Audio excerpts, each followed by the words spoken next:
الراجل ده قاعد في اهدى غرفة في العالم ومش هتصدق ايه اللي حصل. لندن هو موطن اهدى غرفة في العالم، واللي اتعرف عنها ان اي حد بيقعد فيها اكتر من نص ساعة بيبدأ يتجنن. والراجل ده تحدى نفسه انه يقعد اطول وقت في الغرفة دي. في اول 3 دقايق الوضع كان مستقر وما حسش باي حاجة غريبة. بعد 5 دقايق بدأ يحس بالدورة الدموية في جسمه، وبدأ يحس بضغط ودوران في دماغه، وبعدين بدأ يسمع اصوات ما كانش عارف لو هي حقيقة او تهيؤات. الراجل هلوس على الاخر. بعد 6 دقايق ومن بعد ما كان بيسمع حاجات بس، بدأ يشوف حاجات في الأوضة وكان في حالة سرحان غريب. وفي الوقت ده قال انه بدأ يسمع اصوات من تحت الارض رغم ان الأوضة عازلة للصوت. وبعد 7 دقايق قال انه سمع اصوات من تحت الارض شبه اصوات القطر. تخيل كده معايا انت في اوضه عازله للصوت، واول ما دماغك تبدا تتخيل اصوات تتخيل صوت قطر.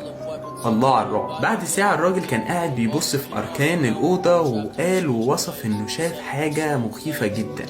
At this point things started to get a bit weird. وهنا بدا يتشتت وقال انه شاف ظل حد تاني معاه في الاوضه، مع العلم ان مفيش حد غيره في الاوضه. For some reason, I am starting to see things.